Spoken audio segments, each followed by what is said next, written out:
നമസ്കാരം.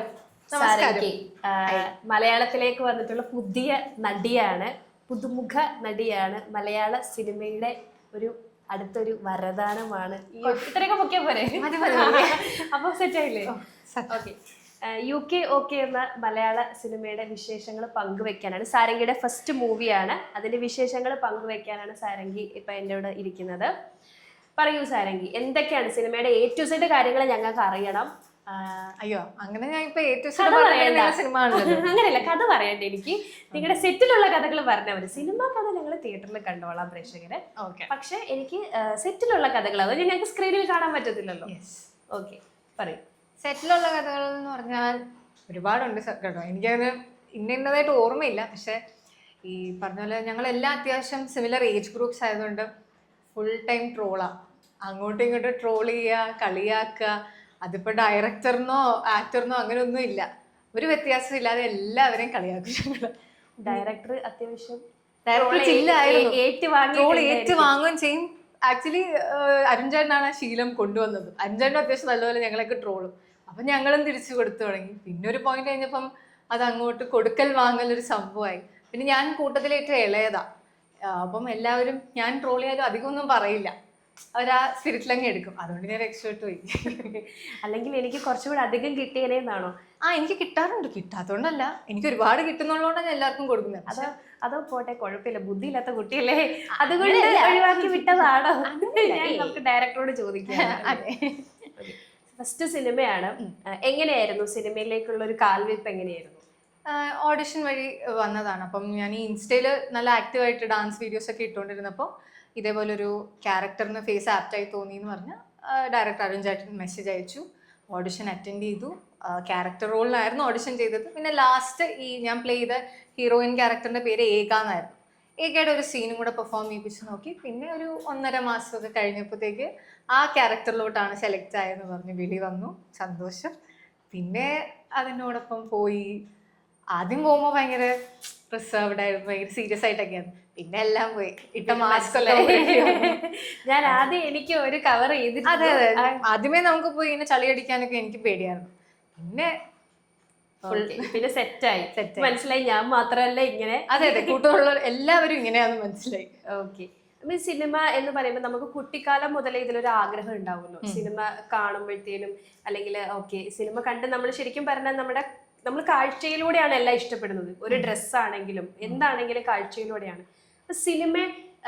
ഒരു സിനിമ നടിയാകണം എന്നുള്ളൊരു മോഹമൊക്കെ എപ്പോഴാണ്? അല്ലെങ്കിൽ ഇപ്പം ചിലർ പറയും, ഇപ്പം ഒരു ഡാൻസർ ആണെങ്കിൽ പറയും, എനിക്ക് ശോഭന മാമിന്റെ ഡാൻസ് ഭയങ്കര ഇഷ്ടമാണ്, ഞാൻ അതുകൊണ്ടാണ് ഡാൻസർ ആയത്. അതുപോലെ സിനിമയിൽ ആരെങ്കിലും ഇൻസ്പയർ ചെയ്തിട്ടുണ്ടോ എനിക്ക് ഇങ്ങനെ ആവണം എന്നുള്ളത്? എനിക്ക് സായി പല്ലവി മാം ഭയങ്കര ഒരു ഇൻസ്പിറേഷൻ ആണ്. കാരണം പുള്ളിക്കാരത്തി ഡാൻസിലും കിഡ്ലുമാണ്, ആക്ടിങ്ങിലും കിഡ്ലുമാണ്. സോ അങ്ങനെ അറിയപ്പെടുന്ന ഒരാൾ, ഒരു പെർഫോമർ എന്നുള്ള രീതിയിൽ ഭയങ്കരമായിട്ട് പ്രശംസ നേടുന്ന ഒരു ആർട്ടിസ്റ്റാണ് സായി പല്ലവി മാം. സോ അത് എനിക്ക് ഭയങ്കര ഇൻസ്പയറിങ് ആണ്. പിന്നെ ഒബ്വിയസ്ലി മഞ്ജു ചേച്ചിയാണ് എൻ്റെ ഫേവറേറ്റ് ആക്ട്രസ്. ആരാന്ന് ചോദിച്ചാൽ ഐ വുഡ് സേ മഞ്ജു ചേച്ചി.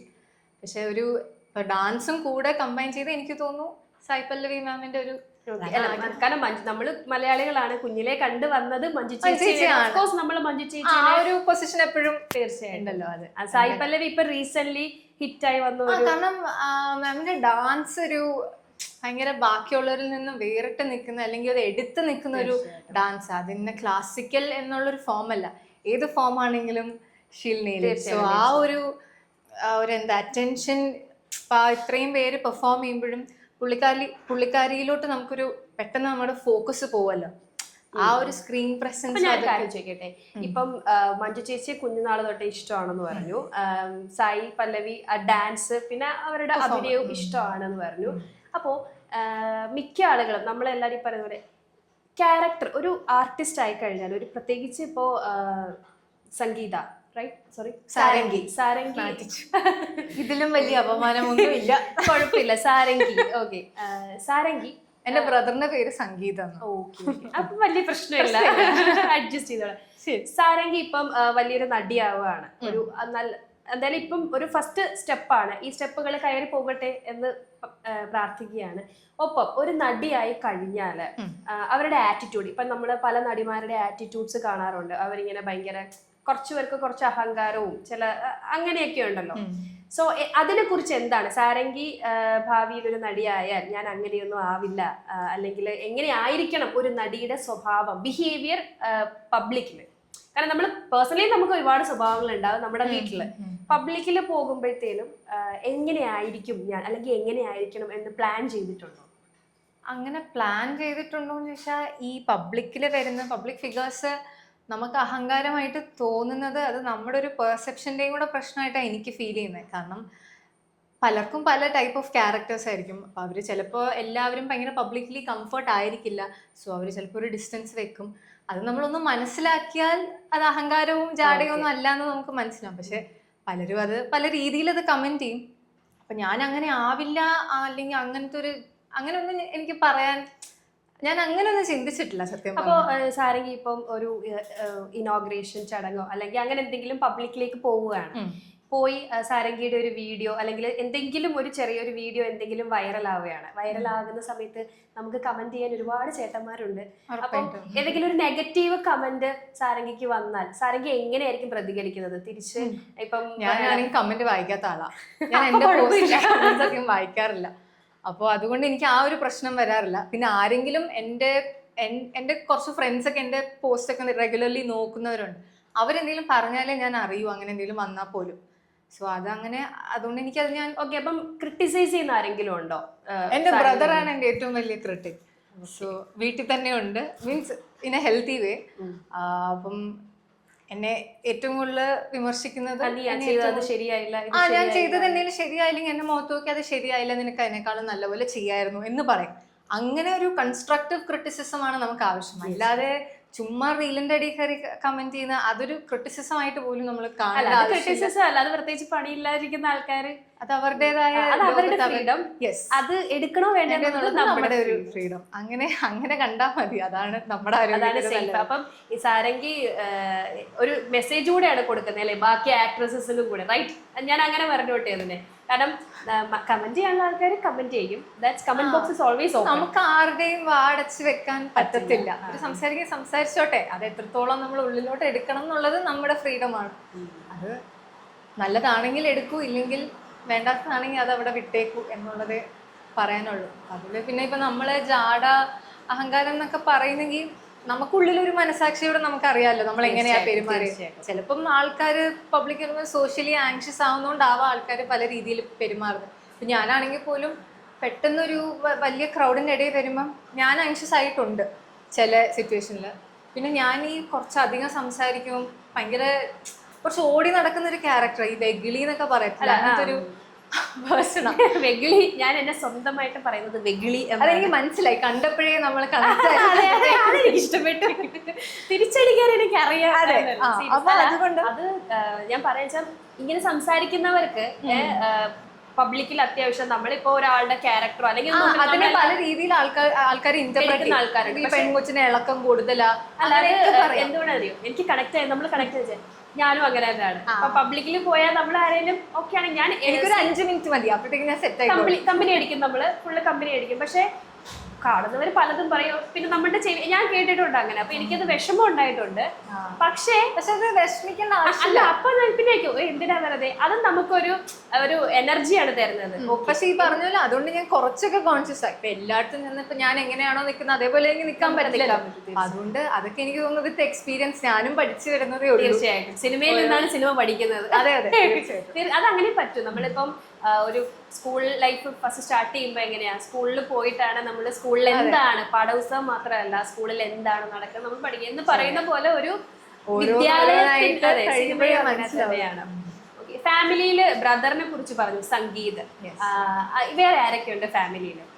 അച്ഛൻ, അമ്മ, ഞാൻ, ചേട്ടൻ. ഞങ്ങളാണ് കോർ. അച്ഛൻ, അമ്മ, ഞാൻ, ചേട്ടൻ. അങ്ങനെയാണ്. അപ്പം എൻ്റെ അച്ഛൻ ഒരു ISRO, റിട്ടയർഡ് ISRO സയൻറ്റിസ്റ്റ് ആയിരുന്നു. അമ്മ കോളേജ് പ്രൊഫസറായിരുന്നു, വോളണ്ടറി റിട്ടയർമെന്റ് എടുത്തു. ചേട്ടൻ ഇപ്പോൾ ഒരു IT കമ്പനിയിൽ വർക്ക് ചെയ്യാണ്. പക്ഷെ പുള്ളിക്കാരന് ഈ സിനിമ ഈ ഫീൽഡിലോട്ട് റൈറ്റിംഗ്, ഡിറക്ഷൻ അതിലോട്ട് ഭയങ്കര ഒരു താല്പര്യമുള്ള ആളെ ഇപ്പോൾ അസിസ്റ്റ് ചെയ്യുന്നുണ്ട്. പിന്നെ ഫാമിലി സപ്പോർട്ടാണോന്ന് ചോദിക്കേണ്ട ആവശ്യമേ ഇല്ല, കട്ട സപ്പോർട്ടായിരിക്കും. അതെ, കട്ട സപ്പോർട്ടാണ്.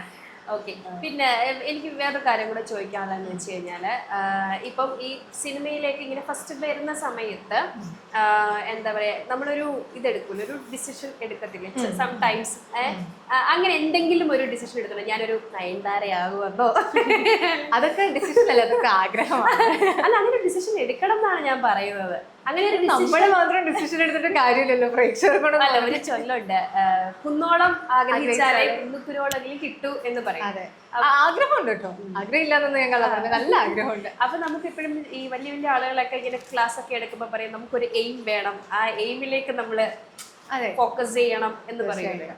എന്റെ എയിം എന്താന്ന് വെച്ചാൽ എനിക്കൊരു അടിപൊളി പെർഫോമർ ആയിട്ട് അറിയപ്പെടണം. അതായത് ഭയങ്കര ഒരു സൂപ്പർ സ്റ്റാറോ അല്ലെങ്കിൽ സ്റ്റാർഡത്തിനേക്കാളും എനിക്ക് ഒരു ഡയറക്ടറോ അല്ലെങ്കിൽ ഒരു എന്നെ കാസ്റ്റ് ചെയ്യുന്ന ഒരാൾക്ക് ഈ കുട്ടിക്ക് ഈ ക്യാരക്ടർ എന്തായാലും ചെയ്യാൻ പറ്റും എന്നുള്ളൊരു കോൺഫിഡൻസ് ഫീൽ ചെയ്യത്തില്ലേ. അപ്പം ഇന്ന് ഒരു ചാലഞ്ചിങ് റോൾ വന്നാലും അത് നമുക്ക് ആ കുട്ടിക്ക് കൊടുക്കാം, അല്ലെങ്കിൽ ആ കുട്ടിയെ കൊണ്ട് ചെയ്യിപ്പിച്ച് നോക്കാം. അങ്ങനെ നല്ല നല്ല characters, strong deep characters perform ചെയ്യാൻ കേപ്പബിലിറ്റി ഉള്ള ഒരു പെർഫോമർ ആയിട്ട് അറിയപ്പെടണം എന്നാണ് എനിക്ക് ഏറ്റവും ഒരു എന്താ പറയാ, ഒരു ടഫ് ആൻഡ് ഡിഫിക്കൽട്ട് ആയിട്ടുള്ള, അതായത് ഇപ്പൊ നായികയായിട്ടാണ് നിൽക്കുന്നത്, ഒരു അത്യാവശ്യം നല്ലൊരു മൂവിയില് ഒരു മേ ബി ഒരു സപ്പോർട്ടിങ് ആർട്ടിസ്റ്റ് ആയിട്ടാണെങ്കിലും കുറച്ച് വിത്തൗട്ട് ഗ്ലാമറസ് ആയിട്ടില്ലാത്ത ഒരു റോള് വന്നാൽ ചെയ്യുമോ? ഉറപ്പായിട്ടും ചെയ്യും.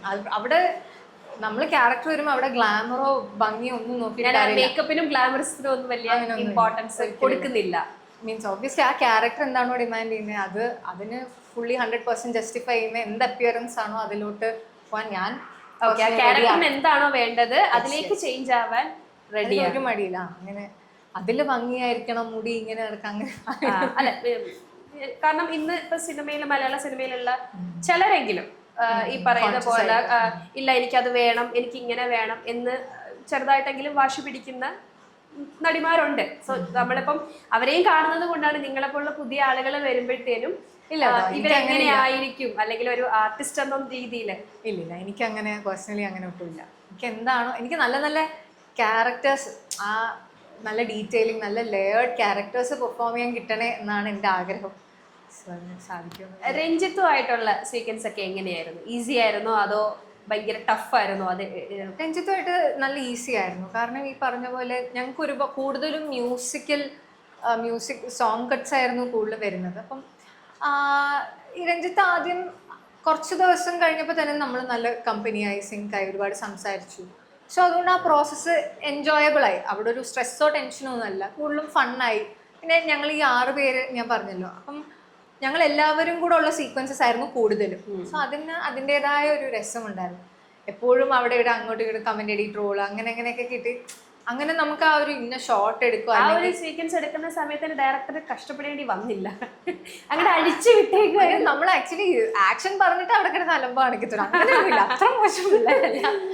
പക്ഷെ ഈ പറഞ്ഞ പോലെ ഡയറക്ടറും വന്ന് എന്തുവായി കാണിക്കുന്നത് ഇങ്ങനെ, അങ്ങനെ പുള്ളിക്ക് ഭയങ്കര അതിനെ ലൈറ്റ് ഹാർട്ടഡ് ആയിട്ടാണ് എല്ലാം കൊണ്ടുപോയിക്കൊണ്ടിരുന്നത്. സോ നമുക്ക് ഭയങ്കര ഈസി ആയിരുന്നു അത് ചെയ്യാനൊക്കെ.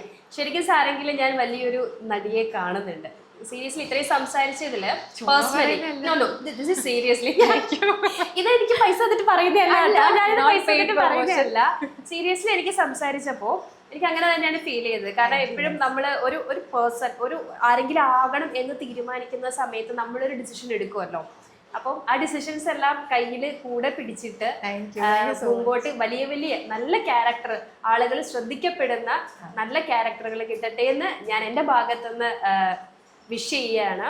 ആൻഡ് ഈ സിനിമ UK ഒക്കെ എന്ന് പറയുന്ന സിനിമയിലെ സാരംഗിയുടെ ഫസ്റ്റ് മൂവിയാണ്. ഈ മൂവിയിലൂടെ തന്നെ എല്ലാവരും ശ്രദ്ധിക്കട്ടെ, നല്ലൊരു ജനപ്രീതി നേടട്ടെ എന്ന് ആശംസിക്കുന്നു. ഇത്രയും സമയം എന്നോടൊപ്പം ചെലവഴിച്ചതിന് വളരെ നന്ദി. Thank you. ഇനിയും കാണാം. യെസ്, അപ്പോൾ ജൂൺ 20 ആണ് റിലീസ്. UK ഒക്കെ തിയേറ്റേഴ്സിലെത്തുന്നു. ജൂൺ 20 മുതൽ എല്ലാവരും കാണണം, സപ്പോർട്ട് ചെയ്യണം.